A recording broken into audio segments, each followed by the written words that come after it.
Wild Card Weekend is here. He's Tony George. I'm Scott Spreitzer. We're coming to you from the Red Rock Station Race and Sportsbook. And boy, I love this place. Whether it's a movie, it's restaurants, what have you, the book itself. Bowling alley. And it's the bowling alley too. I mean, it's great. We're here all the time. And give it a shot, man. If you come down to Las Vegas or you happen to be in town, come over to the Summerlin area and check it all out. And be sure to say hi to Chuck Esposito behind the counter. We're talking wild card playoffs, and we're going to jump right into it with the battle between Vegas and Cincinnati, of course, at Cincy. And the Bengals laying 5.5 in this one, total 48. And Tony, as I'm looking at this one, you know, a lot of people bringing up that first meeting back in November. Yeah. Cincy won the game 32-13, but it was a 15-13 game with about 5.5 minutes to go in that contest. Going to throw this one at you, get your thoughts on this. I will say this, that, you know, when it comes to bowl games, I love going, or looking at least, don't play it blindly, but going against coaches in their very first bowl game. Mm-hmm. They might not have the same kind of prep plans that a seasoned coach does, and we saw it work pretty well for the most part in the bowls. What are your thoughts on the fact that we've got young Zach Taylor, young head coach, you've got a quarterback making his first playoff appearance? Mm-hmm. Not that the Raiders can come back and say that they've got anybody who's got a ton of experience in the playoffs, and they're coached by what may be an interim coach who might get the job eventually. I doubt it. Your thoughts on this particular game? The line has dropped about a point. It has, you know, and something that I used to use up until about 2015, 2016.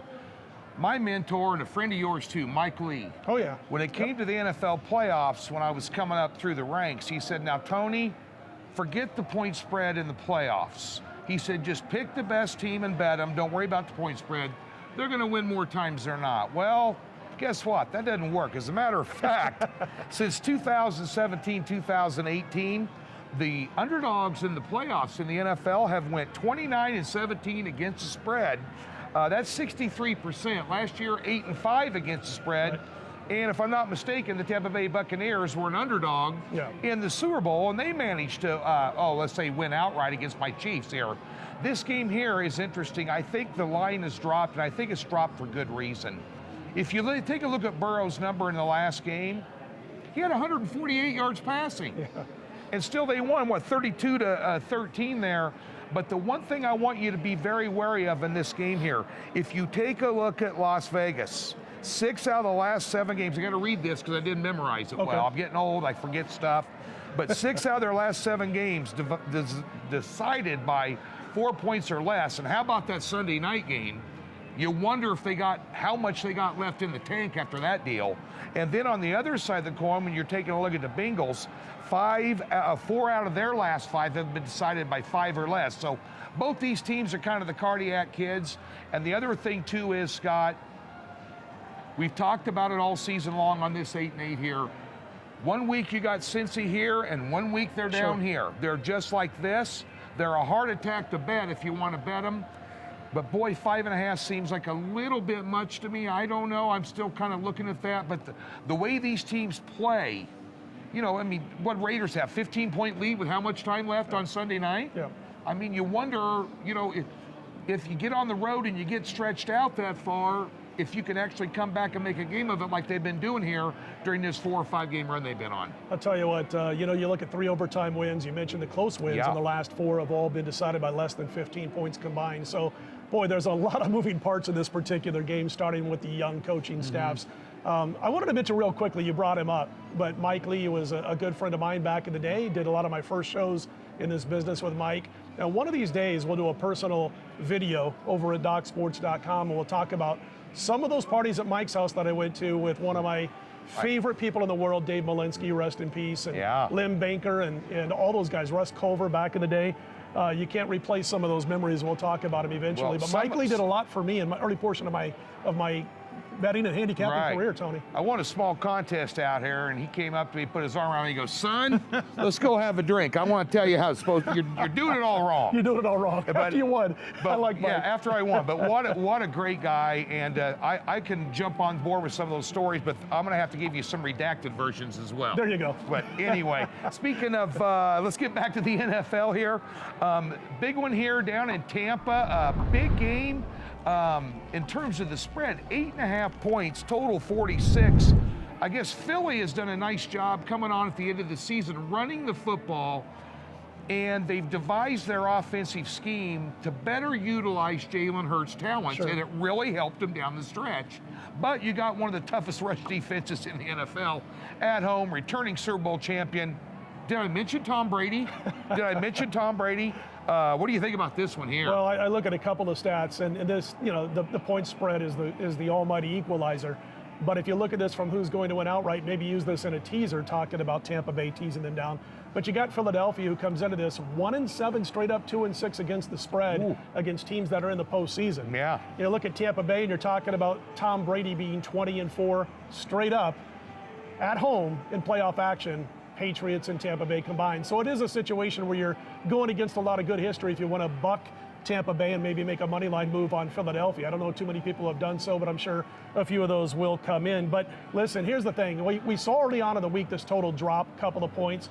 It is expected to be rainy. Now, a lot of times when it's rainy and there's no wind, it gives that advantage to the wide receivers. I'll tend to either stay away from that under if it's too low and maybe even play on the over. But in this particular case, it's not only expected to be rainy, Tony, it's expected to be very windy on Sunday in this game. So for me, I'm going to continue to look at that under. And again, it has dropped a couple of points. We're not getting that opening number, but I still think it stays down under the total. I just checked the board here. We came into Red Rock here, and when I left the house on my line service, the consensus is 47. They got a 46 here. So I've they're seen a lot of 46s you can now. tune in to Scott's video with Chuck Esposito, get behind the scene, behind the counter. They'll kind of fill you in there for sure. Pittsburgh at KC. Not that Tony has any interest on this game. No, none at all.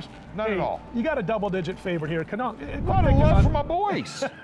12 is the side now. 45.5 is the total at last check over my shoulder. And as far as double-digit favorites in the wild card round, boy, they've been really the way to go. It's been either lay those double digits or stay away from the game. KC defense last 6 home games has been spectacular. They've given up about 10 points per game. Your thoughts? Well, I watched Ben Roethlisberger's press conference today on the NFL Network, and I loved it. Because he goes, well, there's 14 teams in this thing. We're 14. We're a double-digit underdog. We probably don't even deserve to be here. We're playing the best team, arguably, in football.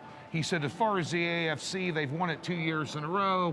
He said, we don't have a chance. He goes, we're just going to go there and have some fun. That scares the piss out of me as a Kansas City fan.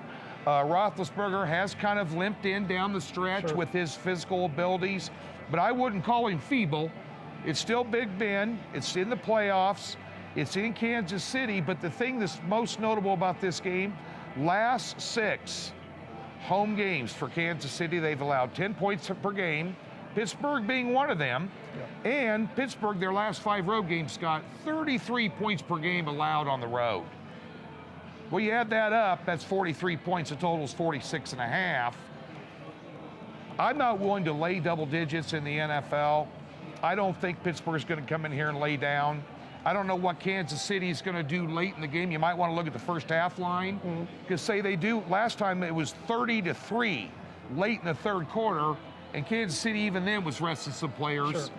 They may do that if it gets ugly like that, but first half line might be the way to look here. And the weather's supposed to be decent, though. Cold, but decent. But both these teams are used to the cold. But, Scott, I guess of all these 2 double-digit, the Eagles and the Steelers both being huge underdogs, is there either one of those in your mind that might jump up and scare?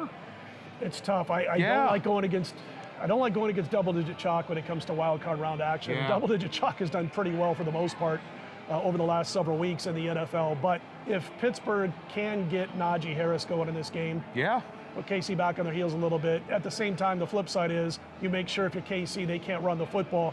And you force maybe not a feeble Big Ben, but he's getting there to be able to beat you with his arm. He looked pretty bad the last few weeks when he tries to throw the football downfield more than 10, 15 yards in the air.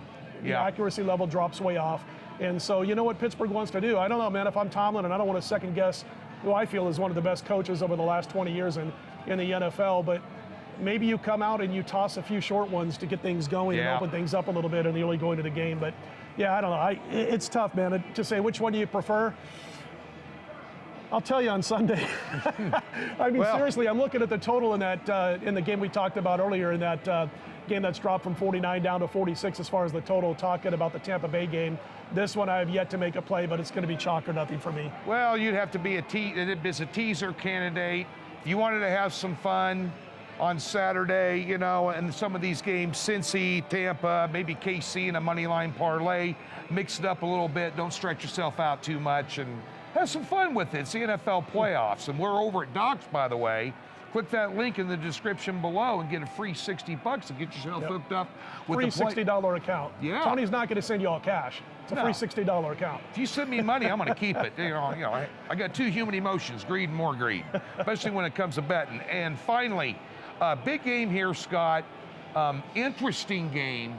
The Arizona Cardinals got beat again at home, but now, God bless them, they're on the road. They want to be on the road. As a matter of fact, they've won road games against 3 playoff teams, including these Rams here. Right. Titans, 49ers, Cowboys. I mean, these guys are unbelievable on the road, but at home, they've struggled. They're on the road. The total here is 49.5. They're expecting some scoring, and Rams over that fall number of 3, -4. How attractive is that to you? Well, we saw some sharp action come in early on the week on Arizona, on the underdog taking the points. And you know, people are questioning if Stafford can actually win a playoff game. He's never done so in his career. If you look at the last 7 or 8 games, he has struggled. He's thrown 11 picks. He's thrown 4 pick sixes, talking about Stafford, over those last 7 or 8 games. And at the same time, on the flip side, you got Arizona coming in, having won just 4 of their last 10 after Since the great week start. 9, you brought up Stafford. I wrote this down. See, like minds think alike. Like minds? Since week 9, he's thrown 11 picks and 4 of them for pick sixes. Absolutely. It's like Detroit revisited, just with a different helmet. I'm gonna go against the trend right now, and I'm gonna say that this game stays under the total, which right now is around 49.5. I can see that. First 2 meetings this year, both meetings they went over the total, but I think with the defenses in gear, having seen each other a couple of times already this season, you're going to see a lower scoring game. Now, in order for that to happen, I need Stafford to quit throwing pick sixes, but I think that's what's going to happen in this particular game. So anyway, in your mind, who's the best quarterback?